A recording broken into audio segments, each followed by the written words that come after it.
यहाँ पे आपके पास एग्जांपल है कॉमन आयन इफेक्ट के, ये पेज नंबर 236 पे है। कॉमन आयन इफेक्ट में सबसे पहले उसने एग्जांपल दी हुई है solubility of less soluble salts pressed by common ion. एक ये KClO3, ठीक है। ये साल्ट है, ये लेस सॉल्युबल है, यानी कि पानी के अंदर इतना ज़्यादा हाल नहीं होता। इसके आप सॉल्युबिलिटी यानी कि जितना ये हाल हो रहा है आप उसको भी कम कर सकते हैं। किस इफेक्ट से? कॉमन आयन इफेक्ट से। ये पानी में डिज़ोल्व होगा, यानी सॉलिड फॉर्म में, जैसे ही एक्वस में जाएगा K पॉजिटिव और ClO3 नेगेटिव बन जाएगा, ठीक है। आप इसके अंदर KCl यानी कि आप एक मज़ीद एक एसिड सा ऐड कर रहे हैं। ये एसिड क्या करेगा, ये K पॉजिटिव और Cl नेगेटिव में डिसोसिएट हो जाएगा, टूट जाएगा।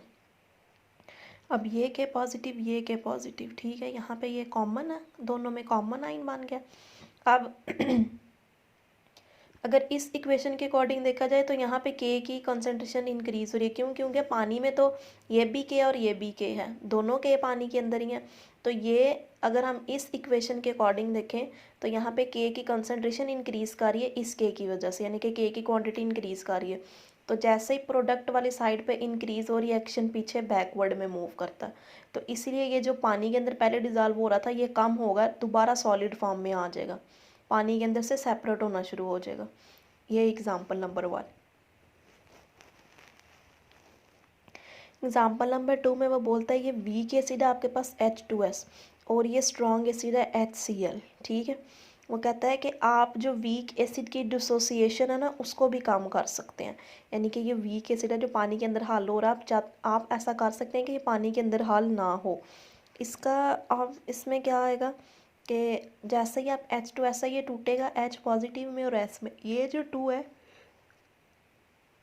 इसका मतलब है कि 2 H पॉजिटिव है और ये एक, यानी कि जैसे ही आप उसके अंदर HCl ऐड करते हैं मिनरल एसिड, तो क्या होता है कि H की कंसनट्रेशन इंक्रीज़ करने लग जाती है। यहाँ पे H की कंसनट्रेशन इंक्रीज़ करेगी तो ये बैकवर्ड मूव करेगा, यानी कि H2S बनने लग जाएगा। ये जो टूट रहा था ये टूटेगा नहीं, ये कंबाइन करके दोबारा से ये बनाने लग जाएगा, यानी कि एसिड फॉर्म में दोबारा से चीज़ आपके पास बनने लग जाएगी। अब जैसे ये पीछे की तरफ मूव करेगा तो इसकी कंसनट्रेशन की ज़्यादा होने की वजह से पीछे की तरफ मूव करने लगा, तो ये चीज़ें कम हो जाएंगी। क्यों? क्योंकि ये दोबारा पीछे की तरफ रिएक्शन मूव करेगा ना, तो ये आपस में मिलने लग जाएंगी, तो ये ज़्यादा होगी और ये कम होती जाएंगी। ये जो S2 लैला हो रहा था ना ये कम होता जाएगा, ये दोबारा ये हाइड्रोजन के साथ कंबाइन करके ये बना देगा, तो ये कम होता जाएगा। इसकी उसने ना आपको एग्जाम्पल दी है, उसने वर्ड यूज़ की है सेकेंड ग्रुप बेसिक रेडिकल में। सेकेंड ग्रुप बेसिक रेडिकल में क्या होता है, ये केमिस्ट्री में ना आप एनालिसिस करते हैं कि आपके पास कौन सा रेडिकल है, कौन सा एलिमेंट प्रेजेंट है।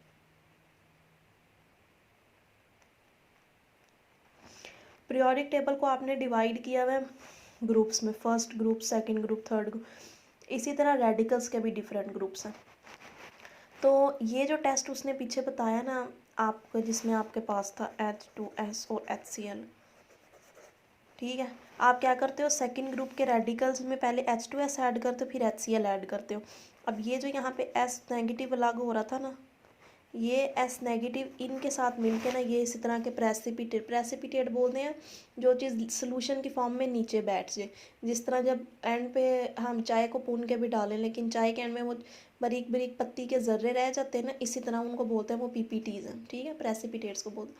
ये उस S के साथ कंबाइन करके प्रेसिपिटेट्स बनाने लग जाते हैं। ये बात बड़ी सिंपल लिखी हुई है लेकिन ये काफ़ी लंबी बात है।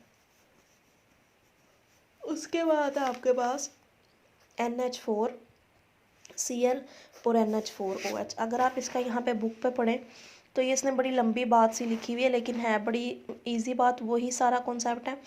An addition of NH4Cl NO solution suppress the concentration of OH negative due to presence of law of excess of NH4 from NH4Cl। Actually strong electrolyte है, ग्रुप रेजेंट इन। अब जैसे ये वाला रिएक्शन आप यूज़ करते थे सेकंड ग्रुप रेडिकल्स के लिए, ये थर्ड करते हो, ठीक है। इसमें होगा क्या, आपके पास NH4Cl था, ये आपके पास पहले पड़ा हुआ है NH4OH, ठीक है। ये NH4 पॉजिटिव और OH नेगेटिव में बन रहा है। पानी में जैसे ही ऐड किया तो ये NH4 और OH नेगेटिव में चेंज हो रहा है। आप उसके बाद इसके अंदर ये चीज़ ऐड कर देंगे, अमोनियम क्लोराइड NH4Cl, ये भी NH4 पॉजिटिव और Cl नेगेटिव में चला जाएगा। अब यहाँ पे ये चीज़ क्या हो, कॉमन है, कॉमन आइन है। इस कॉमन आइन की वजह से अगर इस चीज़ में देखें तो ये चीज़ आप ऐड कर रहे हैं इस रिएक्शन में, क्योंकि आपने NH4Cl किया ना ऐड, तो वो NH4 और Cl नेगेटिव में हो गया। तो ये NH4 इस NH4 जब इन दोनों की क्वांटिटी चेक करेंगे तो यहाँ पे क्वांटिटी इंक्रीज कर जाएगी, तो यहाँ पे एडिशन हो रही है, समझे, NH4 की, इसकी वजह से यहाँ पे NH4 की एडिशन हो रही है, रिएक्शन बैकवर्ड मूव करेगा। ये जो OH नेगेटिव अलग हो रहा था ये नहीं होएगा, दोबारा NH4 के साथ मिलके ये चीज़ बनाने लग जाएगा, ठीक है। तो ये भी कॉमन आइन इफेक्ट है। और उसने लास्ट में आपके यहाँ पे बात की है कॉमन आइन इफेक्ट फाइंड, कहता है कि क्वालिटेटिव एनालिसिस में आपने चेक करना और बफर सोल्यूशन की प्रिपरेशन में भी कॉमन आइन इफेक्ट बड़ा हेल्पफुल होता है, ठीक है। ये इसकी इम्पॉर्टेंट है एग्जांपल्स, और एक्सरसाइज में इसका क्वेश्चन बनता है।